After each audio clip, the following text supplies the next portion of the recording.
سؤالي، انت ليه بتتكلم عن الدين المسيحي؟ يخصك في ايه؟ ليه شغلك قوي كده؟ بس تكملة السؤال، انت تحب اجيب كتاب نساء النبي اللي هو بتاع عائشة؟ على طول بديتي في الشتم. فخر ليا او يلا يا مرشومه، يلا فخر ليك انك هي مرشومه. فخر ليا؟ خلوها فخر فخر ليك. ليا ايه اللي فخر يا ليك؟ مرشوم، ايوه يا مرشومه، ايوه قوليها تاني، مرشومه مرشومه. يلا. فخر ليا. ما جزاك الله خيرا. طيب نبدأ بالتلاوة إن شاء الله ثم نبدأ في البث. أعوذ بالله من الشيطان الرجيم. يا أيها الذين آمنوا لا تتخذوا اليهود والنصارى أولياء بعضهم أولياء بعض ومن يتولهم منكم فإنه منهم إن الله لا يهدي القوم الظالمين. فترى الذين في قلوبهم مرض يسارعون فيهم يقولون نخشى أن تصيبنا دائرة فعسى الله أن يأتي بالفتح أو أمر من عنده فيصبحوا على ما أسروا في أنفسهم نادمين. ويقول الذين آمنوا أهؤلاء الذين أقسموا بالله جهد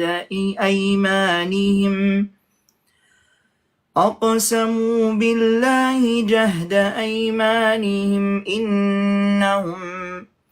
إنهم لمعكم حبطت أعمالهم فأصبحوا خاسرين. يا أيها الذين آمنوا من يرتد منكم عن دينه فسوف يأتي الله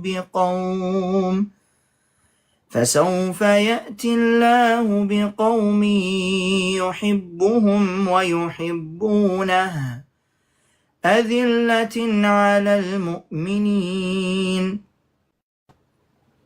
أعزة على الكافرين يجاهدون في سبيل الله ولا يخافون لومة لائم ذلك فضل الله يؤتيه من يشاء والله واسع عليم. إنما وليكم الله ورسوله والذين آمنوا الذين يقيمون الصلاة ويؤتون الزكاة وهم راكعون ومن يتول الله ورسوله والذين آمنوا فإن حزب الله هم الغالبون. يا أيها الذين آمنوا لا تتخذوا الذين اتخذوا دينكم هزوا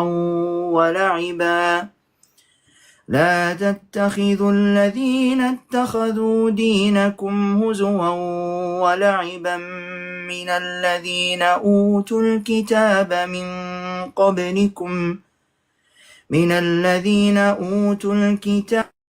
من قبلكم والكفار أولياء واتقوا الله إن كنتم مؤمنين.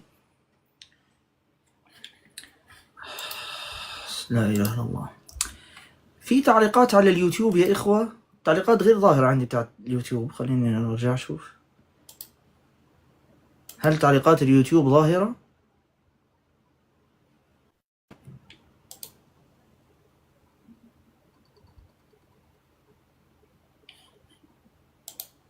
أنا مش طالع عندي.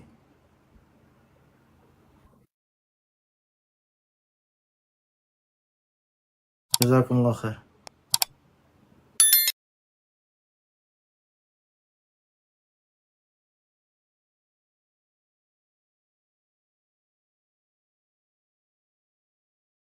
رجاء كل الإخوة يشيروا البث على ستوري، وخصوصا أصحاب الحسابات العالية يشيروا مقاطع الشيخ ويعرفوا بالصفحة. هي مطلوب منا كلنا يعني نشير مقاطع الشيخ حتى نعرف بالصفحة، لكن خصوصا الأصحاب اللي يعني الإخوة اللي عندهم أصحاب الحسابات العالية. في بعض الأخوة بالتعليقات عم يسألوا إنه برنامج التكبيس هل هو بضر ولا لا؟ والله أنا ما عندي أي معلومة، بس لو أنت فيك تكبس بإصبعتك أكيد أحسن.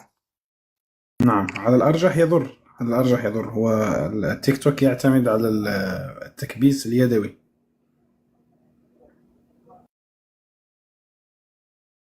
نعم، البرامج بتضر البث، صحيح.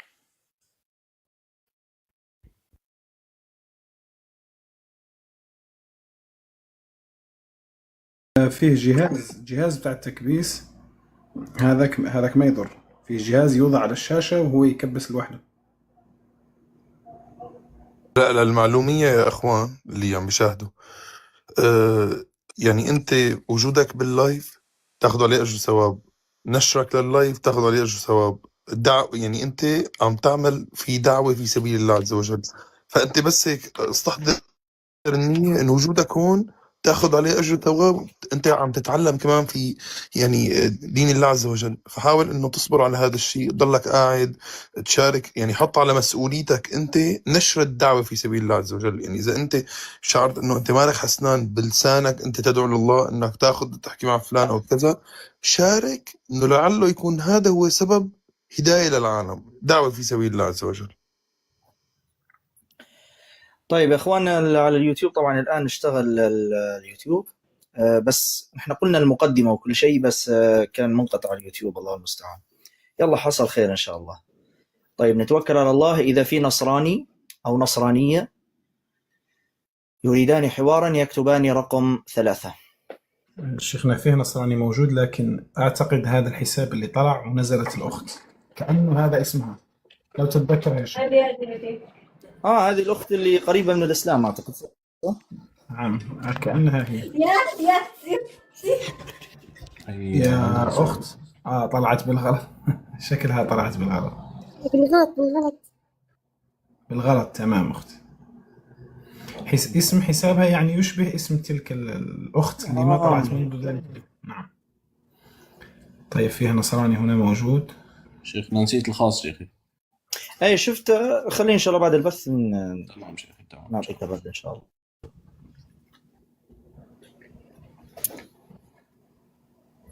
إذا في نصراني عنده القدرة على الحوار ويريد حوارا يكتب رقم 3.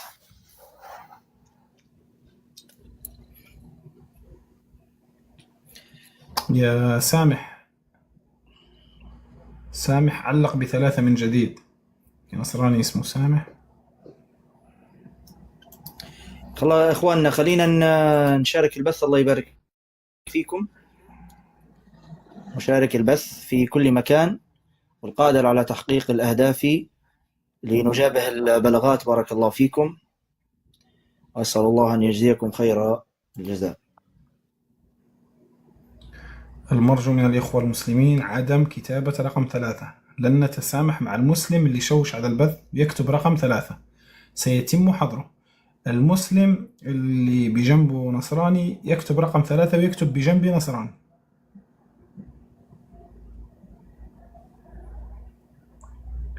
يا سامح كان موجود في بداية البث. شوفوا هذا، مش عارف أنا صعدت. اسمه مهدي هذا. مسلم أنت؟ مرحبا. مرحبا. مرحبا. ما كيفك؟ دينك؟ ما دينك يا متصل؟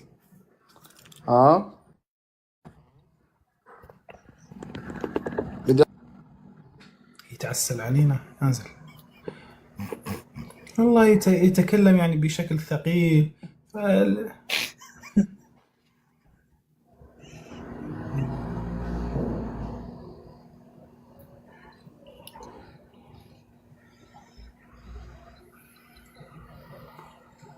سامح هذا نصراني كان موجود في البداية والآن اختفى، مش عارف.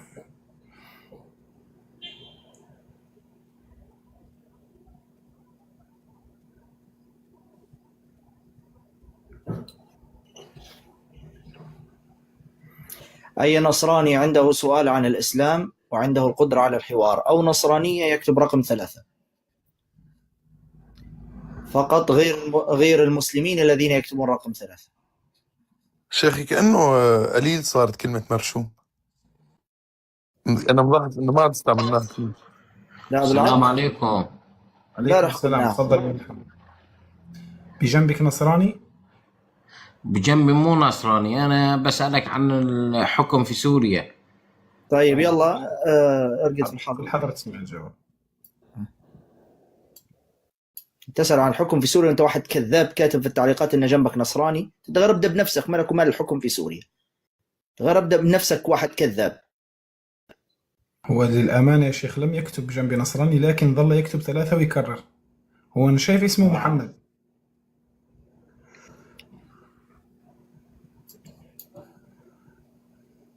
هو كله لو هذه أسوأ من إنه يكون جنبه نصراني، يعني رقم 3 يكتبها غير المسلم. صحيح. وقلنا ما يكتبش رقم 3 إلا غير المسلم، هو يعد كذبا.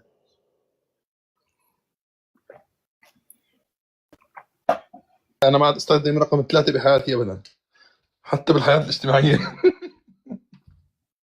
جاتك عقدة منه.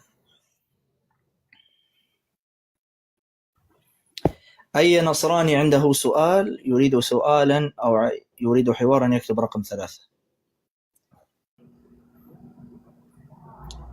يا أخوانا ما تنسوش متابعة الصفحة الاحتياطية هذه، الله يبارك فيك. أصحاب الحسابات الخاصة رجاء يغيروا حسابهم العام حتى نتمكن من تصعيده.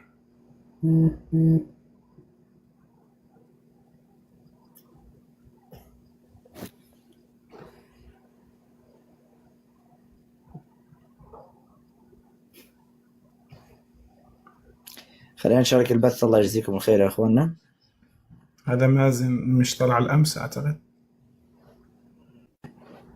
شو بتذكر والله. تفضل يا متصل.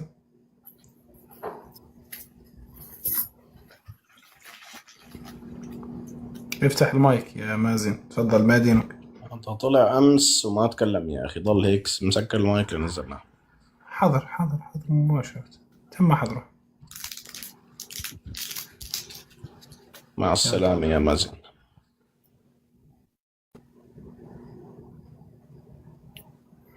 يا إخوان شيرون البث، خلوا البث يصل لغير المسلمين. هذا اللي اسم حساب الماركة. تعال بحسابك الأساسي وتصعد، أما بهذه الحسابات المزيفة ما راح تصعد.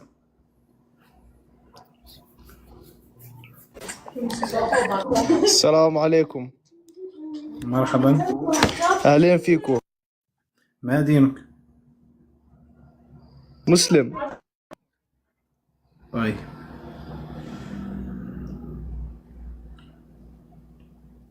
رحلة سعيدة. إلى اللقاء إلى قائمة الحظر.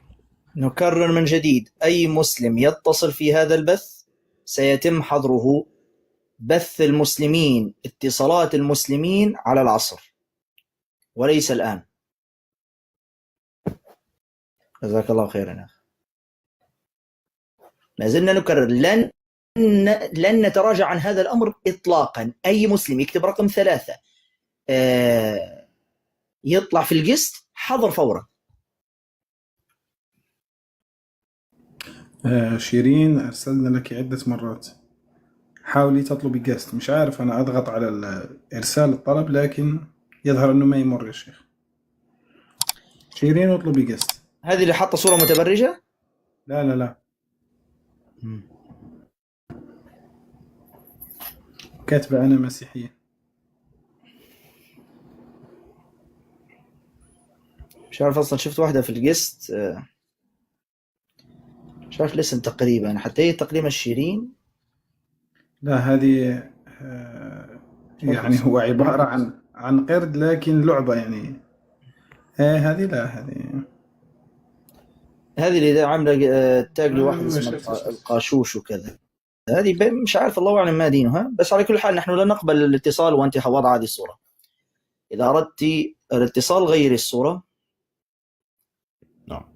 أنا أرسلت إلى هذا الشاب اللي اسمه محمد يقول بجنبي نصرانية. أصعد يا نعم محمد. هذا أعرفه هذا. بجانبه ماذا؟ نصرانية نصرانية. يقول بجنبي نصرانية. بس ان شاء الله تطلع عربيه، بس بصراحه مش وقت ترجمه. أنا آسف، لا أعتقد إثيوبية يا شيخ. هو هذا الأخ تواصل معي من قبل.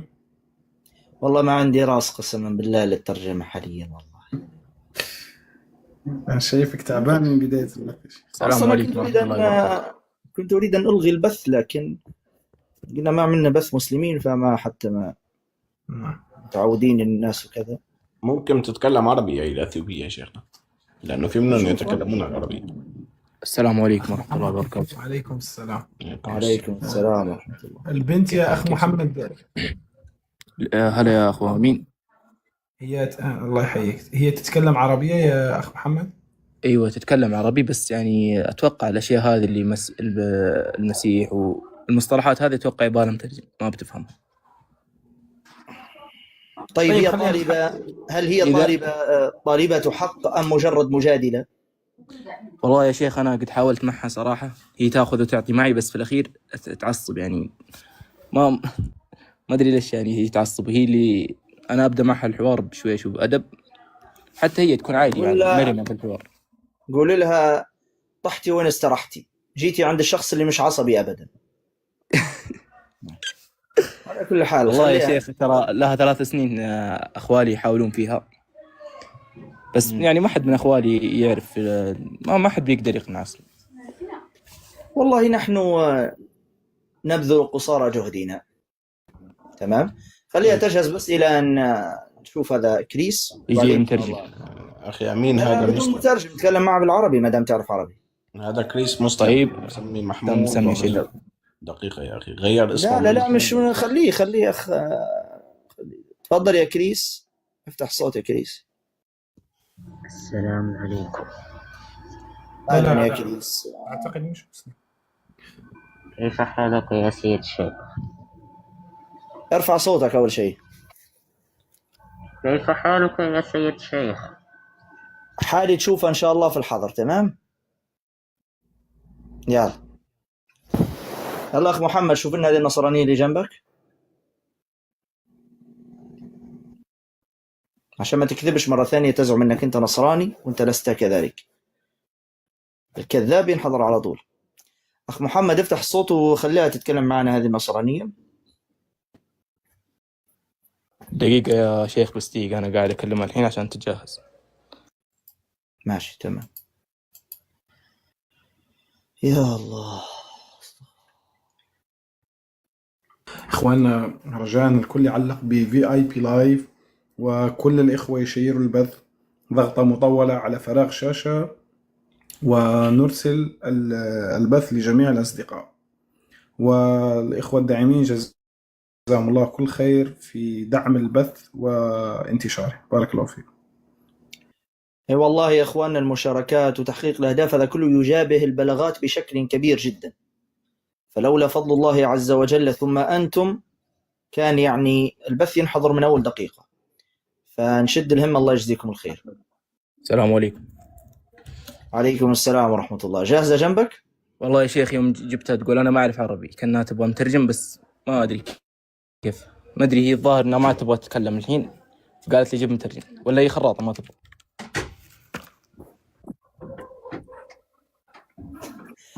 طيب في مترجم اثيوبي عندنا يا خمين؟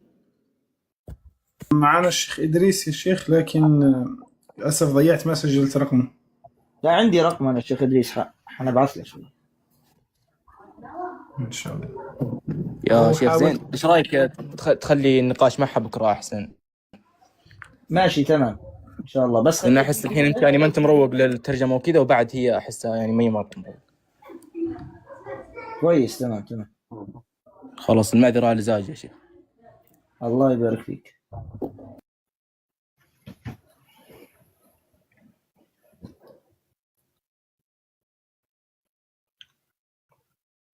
الله، هذا هذا من بداية البث يكتب 3. تفضل يا متصل، افتح المايك. تكلم يا متصل، ستحضر في كلتا الحالتين، إما طلعت مسلم أو ظليت صامت. طيب، رافقتك السلام. مكتوب العبيدي هذا يا اما ليبي يا اما عراقي، هذا واحد من الاثنين. ان في العراق وفي ليبيا، فهو يعني مستبعد يكون نصراني اصلا.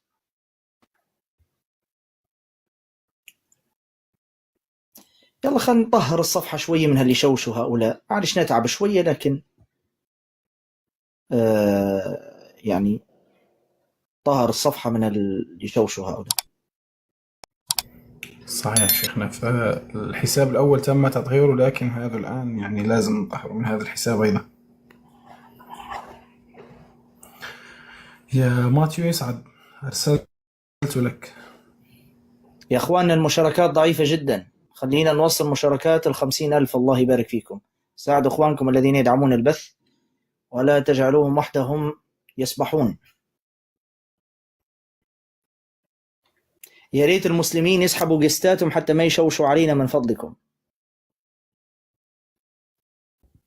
الله دقيقة، المستعان. في ثواني. الأخوة اللي بيقولوا الصورة غير واضحة، المشكلة من النت من عندكم. خليكم منتبهين لهذا. تفتخر كتاب الله. مين يا شيخ؟ هذا ميخائيل، أنا صعدت هذا ميخائيل وطوني. توني، هذا توني بتاعنا هذا ولا يختلف؟ افتح يا توني. السلام عليكم. ما دينك يا توني؟ مسلم اخوي، طلعت نسلم عليك ونمشي على روح. لا، هو حتمشي انت في الحالتين، يعني سلمك الله ورافقتك السلامة في الحضر. لأن إذا أردت أن تسلم حقا وتسعدني بسلامك، إما في بث المسلمين أو في نهاية البث لما نفتح اتصالات اللي حاب يسلم. الآن ممنوع، الآن مش وقت تسليم، الآن وقت حوارات مع غير المسلمين. أنت بتشوش علينا هكذا وتكون سببا في تعطيف الدعوة، يعني أنت تأثم بذلك لأنك تعطل علينا الدعوة إلى الله عز وجل، فلذلك لا بد من حضرك. ننتبه لهذا يا إخوان، هو نصراني لكن ننتبه له. حساب جديد،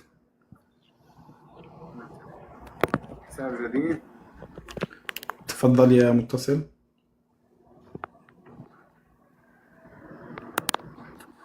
تكلم يا متصل، ما دينه؟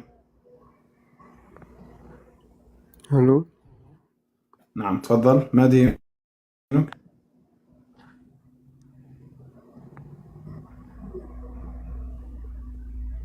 تكلم يا مينا، ما دينك؟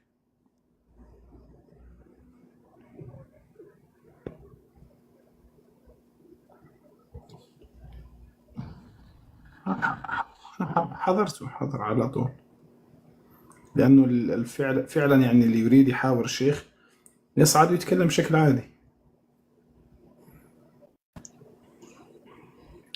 جزاك الله خيرا يا أخ صالح. حرف الإس، جزاك الله خيرا. إخواننا شيرونا البث رجاء، خلونا نصل ل50,000 شير. والنصارى اللي بالقست اللي بالبث فتحلوا بالشجاعة واكتبوا رقم 3. فيه نصارى كثر لكن لا يجرؤون على الصعود.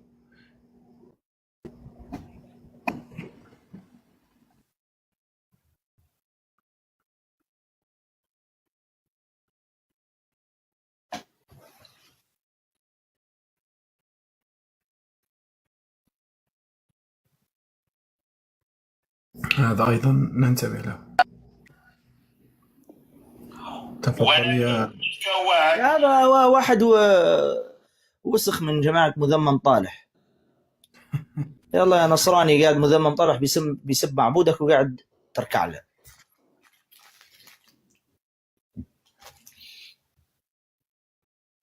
هذا اللي اسم حسابه MCH، غير حسابك لعام.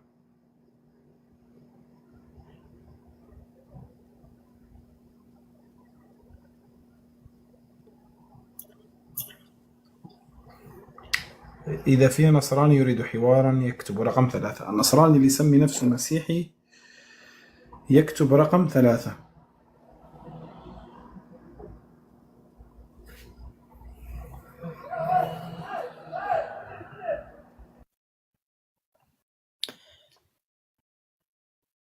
ما وجدنا.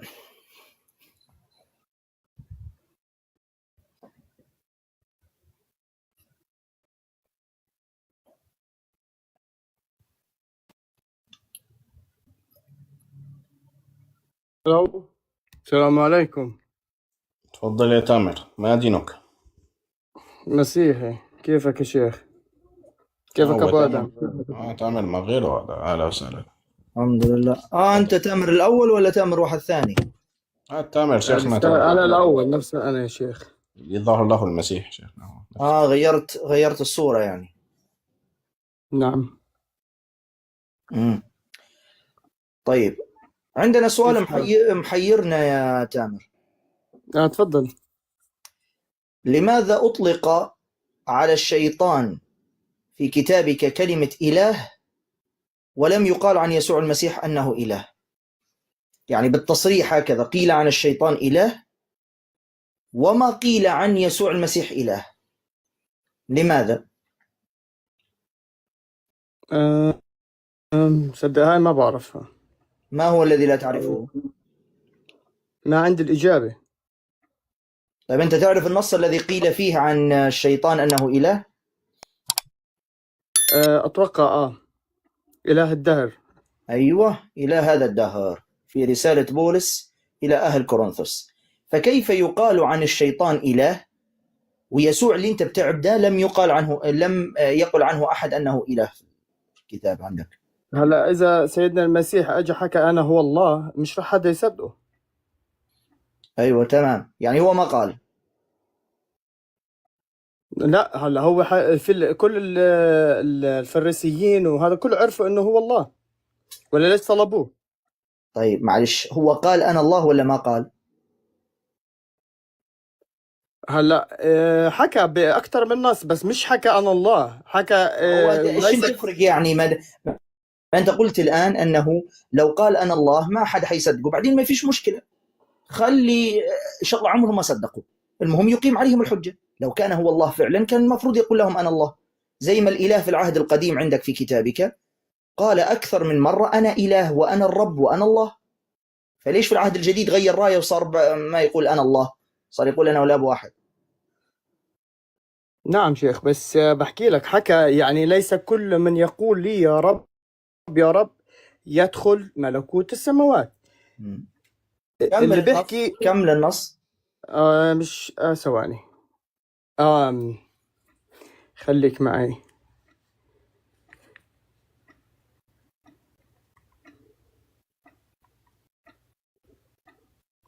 لعلمك أنا اليوم نعم أحاور وأنا مرهق، يعني لو هزمتكم اليوم في الحوار إذن أكون بذلك هزمتكم وأنا بكامل عافيتي وأنا مرهق، الاثنين معا.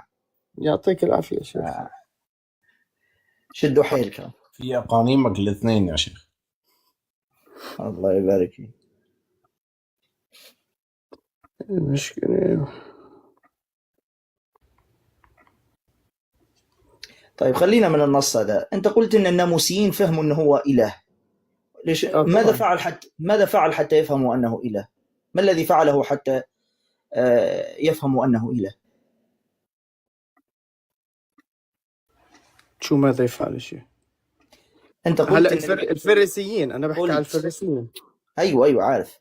قلت الفريسيين والناموسيين اللي هم علماء اليهود صدقوا أنه إله. معنى هذا كلام من عندك يعني، بس ما علينا، خلينا نمشي الوضع. فرضنا أنهم هم صدقوا أنه إله، وما الذي فعله حتى يصدقون أنه إله؟ ما الشيء الذي فعله ليدل على أنه إله أصلا؟ هلا هو حكوا عنه أنه يدعوا عنه إله، بس لما حكى لهم أنا هو، ولما حكى غفران الخطايا يا تامر. نعم، غفران ماذا؟ الخطايا. طيب أعطيني النص الذي غفر فيه يسوع الخطايا. حسب اعتقادك لما كان يسوع على الصليب طلب من مغفرة الخطايا؟ قال يا أبتاه اغفر لهم، طبعا صح؟ طبعا يعني طلب من الآب أن يغفر لهم، صح؟ نعم، لأنه بناسوته إنسان. ممتاز تمام. بما أنه هو يغفر الخطايا، لماذا طلب من الآب مغفرة الخطايا؟ لأنه بالإنسان. بعدين حكى يا أبتاه اغفر لهم لأنهم لا يدرون ماذا يفعلون.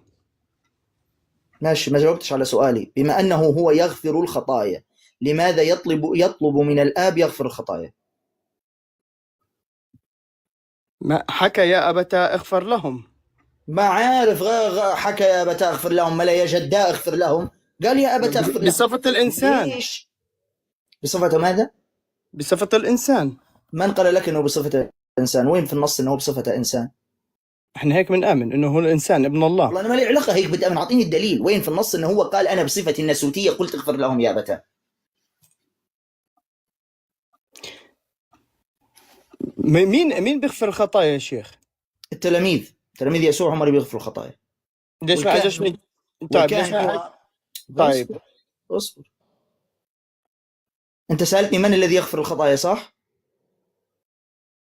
نعم. في دينك ولا في الاسلام؟ انا بحكي بالمسيحيه.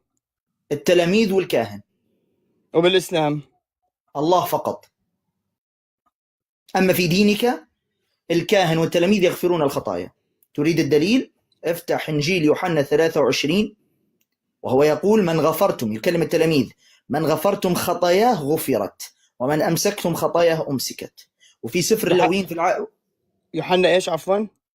يوحنا 23. وفي سفر اللاويين العهد القديم الكاهن يغفر الخطايا. طبعا هو ايش قاعد يعني على اساس فرحان، يعني مين اللي بيغفر الخطايا يا شيخ؟ يقول الله، المسيح والله. لعب بعيد، قديم هذا الموضوع. ليش يا شيخ؟ يعني مش انا اللي توقعني في الفخ، فهمت علي كيف؟ انا ما بوقعك بالفخ، انا بحكي لك شو اللي مذكور بالكتاب المقدس. تمام. بعدين اعطيني النص الذي يقول ان المسيح غفر الخطايا. وين؟ انت ما اعطيتش شيء الى الان. بإنجيل يوحنا 20:23 من غفرتم خطاياه تغفر له ومن أمسكتم خطاياه أمسكت. هؤلاء التلاميذ مش المسيح. وحكى عنهم اللي حكيت لك على الصليب لا يدرون ماذا يفعلون. في عندك مغفورة لك خطاياك بإنجيل لوقا يا بابا واحدة. أوكي واحدة معك. جزاك الله خيرا يا أخي جمال. الآن أنت قلت أن المسيح يغفر الخطايا، صح؟ بذاته وسلطانه الشخصي، صح؟ نعم. طيب هات النص الذي يقول ذلك. خليك معي لأنه طلعت لك هذيك المرة قلت لك ما في خلاص إلا بالمسيح. هات النص بس وما تضيعش الوقت يا تمور. ثواني. اللي هو روميا. ثواني. روميا كلام بولس يا حبيبي. هو مش من الكتاب المقدس ولا أنت بدك تقتبس أشياء معينة شيخ؟ لا، أريد من كلام المسيح أنه قال أنا أغفر الخطايا. ما هو من ضمن الحديث من ضمن الأحداث اللي صارت هو بيتكلم. طيب هات من كلام المسيح. إن لم تجد من كلام المسيح ننتقل لرسالة روميا. ما هي رسالة روميا يا عمي، رسالة روميا لعمك بولس. افهم.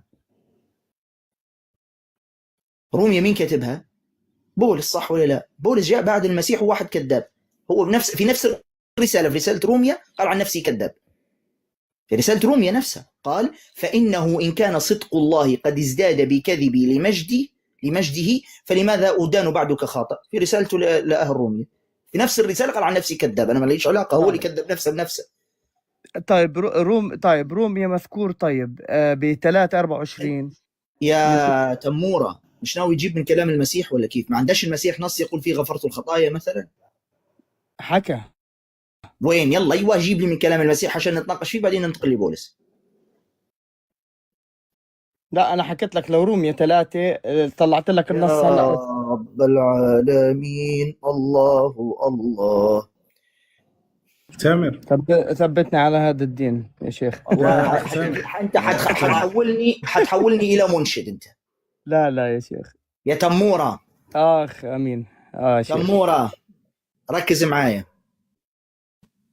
شكرا يا أخ محمد، بارك الله فيك. تمورة ركز معايا. انا صدقني مركز معك يا شيخ. والله ما انك مركز معايا، اللي تهز فيها الراس هذا وخلاص. بس ارجو انك الان انك تركز معايا. تمورة، انا قلت لك هل يسوع المسيح قال انا اغفر الخطايا؟ بتقول لي في روميا. روميا كلام بولس يا بني ادم، كلام بولس. حننتقل له، والله حننتقل له، حاضر. بس اثبت لي اولا من كلام المسيح، هل المسيح بنفسه قال انا اغفر الخطايا؟ طيب بإنجيل متى ايوه الإصحاح السادس 14-15.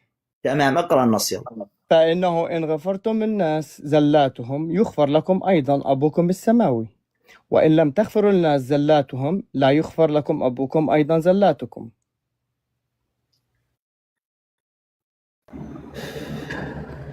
نقول له ثور، نقول له ثور، يقول لي احلب. ثور يا ابن ادم، ثور احلب. نقول له عنز، يقول لي طارته. نقول له هات لي نص يقول فيه المسيح انا اغفر الخطايا، جايب لي نص الاب يغفر في الخطايا. ايش دخل الاب في المسيح؟ يا بني ادم قلت لك اعطيني نص يقول فيه المسيح انا اغفر الخطايا. جايب لي نص يقول ان غفرتم للناس زلاتهم يغفر لكم الاب الذي في السماء. يتكلم عن التلاميذ يا ابني. انت ناوي تأله التلاميذ ولا ايش بالضبط؟ يعني انت في نفسك تعبد حتى التلاميذ؟ مش مكفينك 3 تريد تضيف 12 اخرى؟ ليش أضيف 12 يا شيخ؟ ماذا كان سؤالي يا تامر؟ طيب بدك لا ما تقوليش طيب، ما تقوليش طيب. فاهم عليك. ايوه كرر لي انا سؤالي اللي سالته لك، كرر لي انت من جديد. بدك نص واضح انه المسيح حكى انه مغفورة لك خطاياك، مزبوط؟ ايوه انه هو يغفر يعني. ايوه المقصود طيب. بها انه هو اللي غفر. اي تفضل، خلاص هذا سؤالي صح؟ يا رب يجي الجواب. تفضل هيك. انجيل مرقس الاصحاح الثاني عدد 5. فلما راى يسوع ايمانهم قال للمفلوج يا بني مغفورة لك خطاياك. ممتاز. ايوه حاليا بدت المعركه. الان بدا يسخن الجو. تمام؟ اهو كاس العالم الحقيقي الان. تمام؟ الان يا تمورة. طيب اذا بتعرض النص بكون افضل. هو النص وين المشكله؟ الهاتف. يلا ها حنعرض لك من التابلت. انجيل مرقس الاصحاح الثاني عدد 5. يلا هاي. وبعدين بننتقل لك على الخلاص كيف حكى عنه. اصبر بس اصبر بس، ما تنتقلش من نقطه الى نقطه. صافينا هذه شكلها عندها الجواب. صافينا غير حسابك لعام وصعدي. نعم يا ابو التمر، بس يتكلم الشيخ لا تقاطعه عشان نضطر الى كتم الصوت. تمام، هذا النص صح. انجيل مرقس. فلما راى يسوع ايمانهم قال ايوه قال للمفلوج يا بني مغفورة لك خطاياك. صح؟ ممتاز. الآن نعلق على النص. هل يسوع المسيح قال في النص هنا يا بني مغفورة لك خطاياك؟ نعم قال. وهل كلمة مغفورة لك خطاياك تعني أنه هو الذي غفر؟ لا. لماذا؟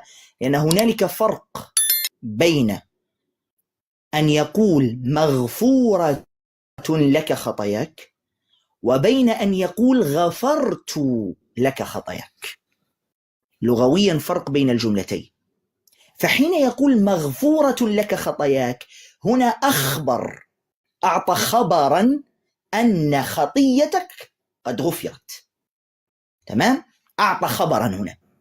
أما لما يقول غفرت فهو الفاعل هنا، والمسيح لم يقل غفرت، قال مغفورة لك خطاياك، إخبار لهذا الرجل أنه ذنبه قد غفر. وهذا أمر طبيعي جدا. النبي صلى الله عليه وسلم له عشرات الأحاديث تشابه هذا القول. مثلا يقول النبي صلى الله عليه وسلم من قام رمضان إيمانا واحتسابا، أو من صام رمضان إيمانا واحتسابا غفر له ما تقدم من ذنبه. ركز النبي صلى الله عليه وسلم ماذا قال؟ غفر له ما تقدم من ذنبه. ما الذي قاله هنا النبي عليه الصلاة والسلام؟ نقل خبرا أن الله قد غفر، ولم يقل النبي صلى الله عليه وسلم غفرت. نفس الكلمة قالها يسوع المسيح، قال مغفورة لك خطاياك، إخبار لهذا الرجل أن ذنبه قد غفر. وهذا لا يقال بأي حال من الأحوال أن المسيح هو الذي غفر، لأنه لو كان هو الذي غفر لقال غفرت وليس مغفورة لك. ألف باء لغة على فكرة، بس اللي مطلسمين عقله من الناحية اللغوية والعقلية والمنطقية لن يستوعب هذا الكلام.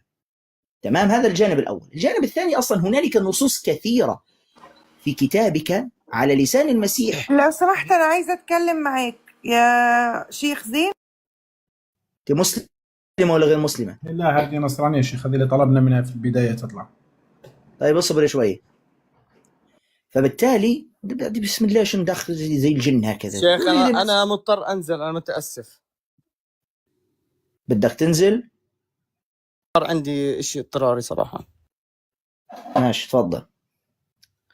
بإن أنا أشتم في الدين الإسلامي أو أتكلم واحدة نتعرف على دينك، ما هو دينك، وبعدين ما أنا قلت لك ديني إيه؟ أنا مسيحية. ما سمعتش. مسيحية. مسيحية. إيه؟ أرثوذكسية. مش هتفرق. مسيحية. لا تفرق. لا ما تفرقش. لا حتفرق. ما تفرقش. طب اسمعي كلام، اسمع مني. كم تؤمنين بسفر في الكتاب المقدس؟ أنا بؤمن بالكتاب المقدس كله.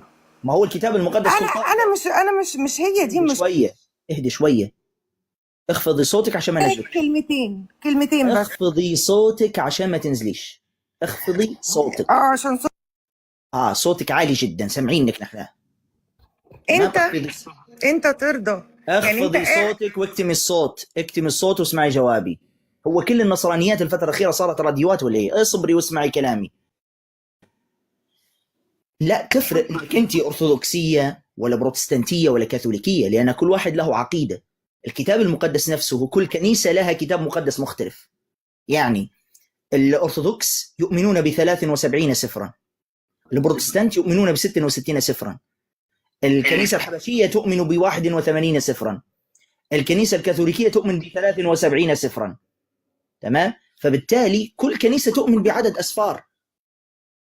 فأنت تريدي حوارا تسمعي وتطرحي سؤالك وتسمعي، ولا تريدين مقاطعة؟ فهمينا من الأول هكذا.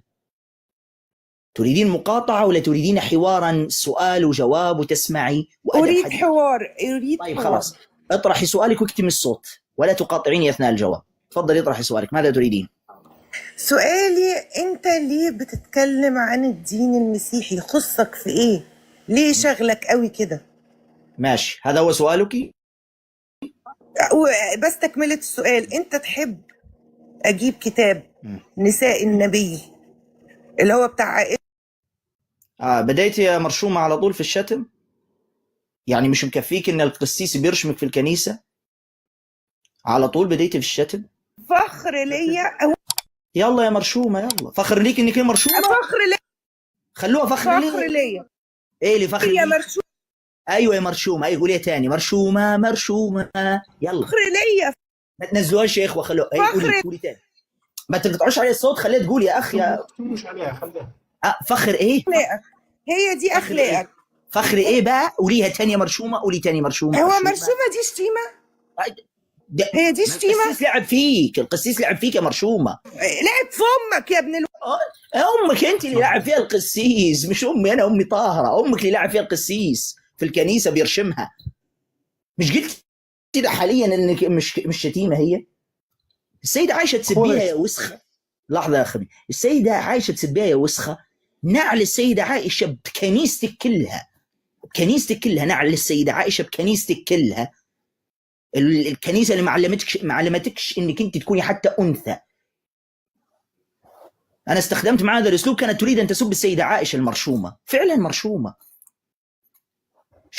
هذه هي تربيه الكنائس. هذه تربيه الكنائس. تمام؟ طيب بس نرد على كلامها الذي طرحته. انت مالك بالدين المسيحي؟ هو يا مرشومه جاي تسالي فيه انا هذا السؤال؟ ما تقولي لي زيكو بزرط اللي ابوك اللي قاعد يسب في الاسلام ليل نهار. لماذا لا تقولين هذا الكلام لقساوستك الذين يسبون الاسلام ليل نهار؟ لماذا لا تقولين إلى البثوث المباشرة التي تسيء إلى القرآن الكريم وتسكب عليه الخمر ويضعون أرجلهم النجسة على القرآن الكريم في البثوث المباشرة على التيك توك؟ ليه ما قلتش لي حرق المصحف في السويد اللي فطس هذا سروال مونيكا هذا ولا موميكا ولا شنو اسمه، نسيت اسمه، شو اسمه هو يا إخوة؟ سلوان موميكا. أيوة موميكا اللي فطس قبل سنتين، هذا أنا سميته سروال مش سلوان. فهذا الشخص كانت تحميه الشرطة الشرطة السويدية وهو يحرق القرآن الكريم. والثاني هذا سعيد حنوكة هذا اللي قاعد محبوس حاليا في مصر وحبسته روسيا قبل ذلك.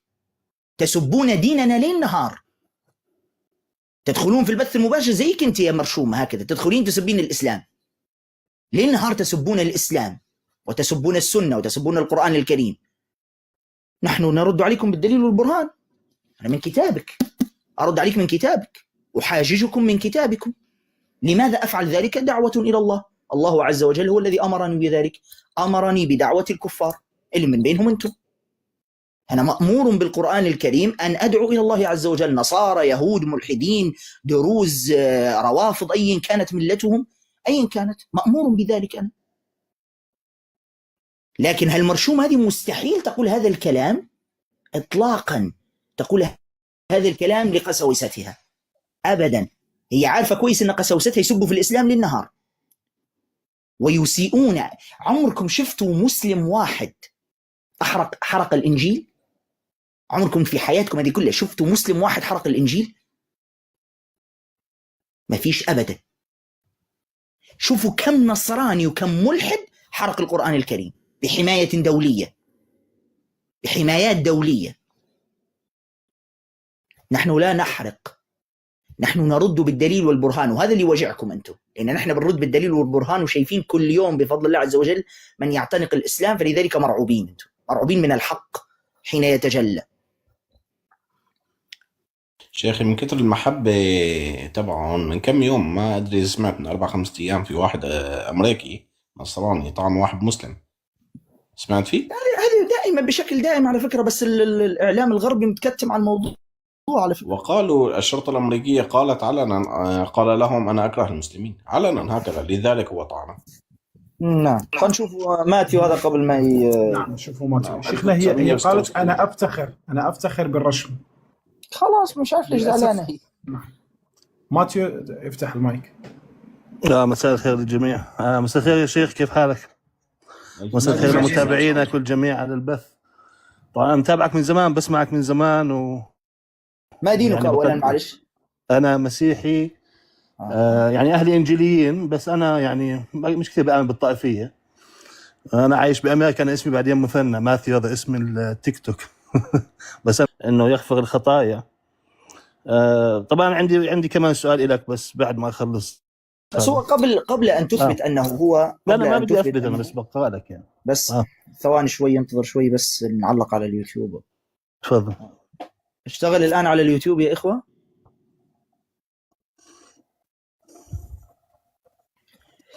طيب يا إخوة حاولوا تتفاعلوا مع البث حتى على اليوتيوب عشان ما يقطعش، الله يبارك فيكم. طيب أنا طبعا أول مرة بطلع على بث فيه 8000 واحد، يعني شوي متوتر. ما شاء الله عليك يعني. هو يوميا يدخل للبث يا شيخ. لا بدخل دائما يوميا أراه يدخل البث. صحيح. طيب يا أستاذ مثنى، قبل أن تثبت أن المسيح غفر الخطايا أم لم يغفر، هو خلاص فرضنا أنه غفر الخطايا، ثم بعد ذلك ماذا؟ ثم ماذا؟ دليل على ماذا هذا يعني؟ دليل أنه يغفر الخطايا يعني، بس لأنه هذا كان سؤالك.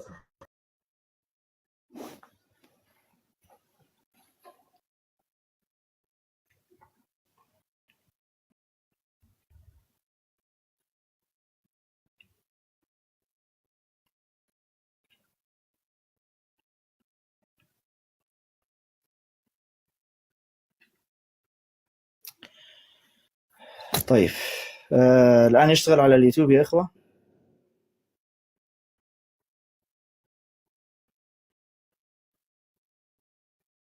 طيب افتح يا مثنى. سيدي الشيخ. انت مقيم في امريكا قلت لي؟ حاليا في امريكا مع عائلتي يعني. ايوه. كيف تدعم كيانا يقتل اطفالا ورضع وقتلوا قبل ذلك معبودك الذي تعبده على الصليب؟ يعني كيف جاءتك الجرأة أن تفعل ذلك؟ كيف؟ شيخ يعني هاي يعني صراحة كل واحد يعني له معتقدات وأشياء. يعني أنا قرأت كثير عن يعني التاريخ. أنت شايف قتل الأطفال والنساء وهدم البيوت والإجرام هذا أمر طبيعي؟ أنت شايف الذي يفعله الكيان ولا مش شايف؟ لا طبعا لا مش طبيعي، بس يعني الحروب هي الكبيرة عادة بصير فيها ضحايا كثير يعني عمره ما صار ضحايا في التاريخ بهذا الشكل. عمره ما صار ضحايا في التاريخ بهذا الشكل. بعدين أنت تعرف أن هؤلاء ماذا يقولون عن معبودك؟